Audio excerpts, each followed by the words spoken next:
It's a story more than a century in the making. At least that's how it's billed.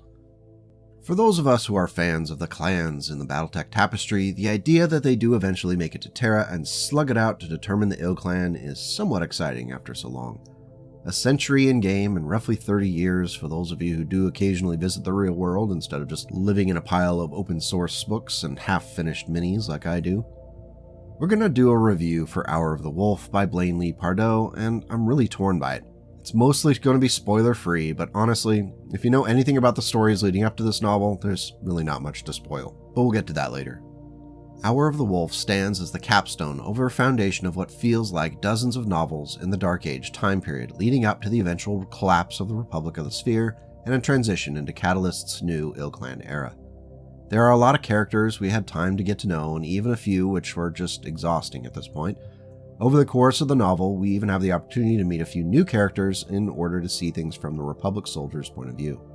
The novel revolves primarily around Malvina Hazen, Devlin Stone, and the golden boy Alaric Ward. We've known all three of these people for a long time, and it's interesting to finally get to see all three interact in close proximity for the first time. Hazen is of course the usual psychopath self, barely able to keep her murderous rage in check at all times. Devlin Stone is the Republic of the Sphere's patriarch and perpetual schemer who is always assumed to have another card up his sleeve, even when he clearly doesn't. And Alaric Ward, what can we say about Alaric? So many things. I really wanted to like Hour of the Wolf. Anytime I can read about my Jade Falcons, I'm all in. However, as I slogged through the last half of this novel, I found myself less and less excited about finishing it, unable to really pin down why. It dawned on me finally when the fighting stopped. The book is at least 3 novels crammed into one. Pardoe is an excellent writer who has brought us so many great BattleTech stories over the years. I appreciate that he tackled the challenge of wrapping up the Dark Age era as BattleTech moves into what I expect to be a new Silver Age for both the game and for the narrative. However, where I personally think Hour of the Wolf stumbles is that it just tries to cover too much, too quickly, and wraps up arcs in a way that feels rushed and desperate. There are so many characters in this book, I struggled to keep the more obscure ones straight in my head, especially the new characters, some of which piloted a super heavy battle mech and others a tank. I found myself having to reread sections as my mental image of what was going on turned out to be very different from what I was reading once the difference became known.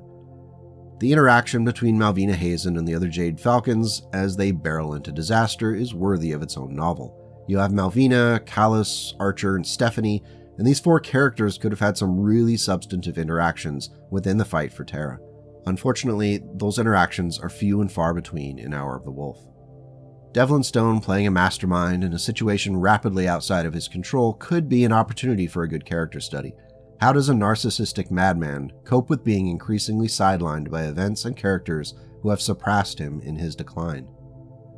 Finally, we get to Alaric in his arc, which doesn't feel so much like a journey so much as the inevitable consequence of what we were all expressly told dozens or even hundreds of times over the course of multiple novels. Alaric is sure he will win. All of his friends and allies are sure he will win. It is just a matter of watching the game of 5D chess play out. I think this would be the most challenging story to tell on its own because it's a series of notes that have been hammered over and over to the point that Clan Wolf winning, even when they lose, has become a meme. Only near the very end of the story does the reader get to see hints of the real nasty and duplicitous Alaric Ward. It risks him becoming an actual character rather than just a tool to push the narrative to a predetermined conclusion. Hopefully, as we move into the Ill Clan era, the real Alaric will show himself more often. The battle scenes in Hour of the Wolf are many, and I think this is a good test for the reader. If you enjoy BattleTech novels for the characters and how they interact in this expansive world, you may have trouble getting through to the plentiful fights. If you're really only interested in hearing about PPC's melting armor, perhaps you'll be pretty happy with this novel. Obviously, in a climactic fight over Terra, there's going to be lots of battle scenes. However, the rushed nature of it all feels so overwhelmingly the same. The main character of that section takes down multiple mechs, often with headshots. Usually they end up getting their own mech shot out from under them, at which point they'll be alive, but usually black out. If they're important enough, they wake up in a field hospital. If they're not important enough, we don't hear from them again. Hour of the Wolf is not a bad novel, it just feels like it's trying to accomplish too much in its 370 pages. that's a long book. There's just so much stuff in here, it's hard to process it. What we're left with is the end of arcs that were years in the making but aren't satisfying because we only get to briefly see those characters. While it's cool to see fighting on Terra in places that are real, most of that time there's very little to differentiate one location from another. By the time we get to the Ilclan trial, the forests of central Canada are about as exciting as the forests of central Canada. My last critique involves a spoiler, though if you have read the novels leading up to this one, you already know who is involved. If you don't want spoilers, skip ahead the next 60 seconds or so. I'm genuinely befuddled by the lack of use of the Wolves in Exile and Wolf's Dragoons until the last day of the battle, the last hours of the battle. Alaric states at the end of the novel that it was always his intention to hobble the Dragoons for their betrayal of the clans. So why hold them back? Use them as the tip of the spear as they understood they would be and smash them into the Falcons on day one. The end result would have been the same, because ultimately it's just a numbers game. The Wolves win not due to any clever strategy or trickery, but because Alaric had more mechs and tanks to move onto the field. The flying dropships full of mech at the last minute was a twist that really wasn't a twist because the reader knew about it before this novel even started. Malvina does think it's a ruse, but by that point it's really only a trump card because Alaric had held the Dragoons back earlier.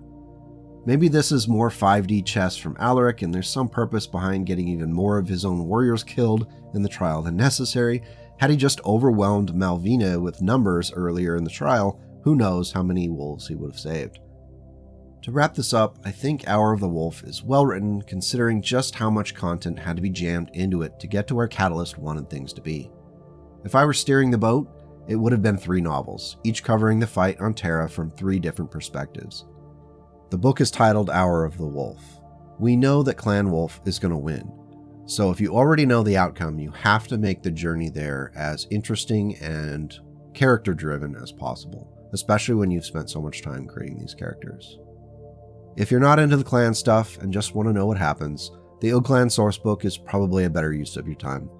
If you're a fan of Blane Pardoe's writing, or just really keen on Alaric, Malvina, or Devlin Stone, Hour of the Wolf could be a good read for you. If I were to give the book a rating, I would give it a Shrike, a Thunderwolf, and an Ares. If you enjoyed this review and appreciate BattleTech content, help my brain produce the happy chemicals by hitting the like and subscribe buttons. If you want to go one step further, join the growing legion of fans who are directly supporting the channel by becoming members. It's inexpensive and helps me spend more time making nonsense videos like this. Until we meet again, take care and go make the world a slightly better place today and tomorrow.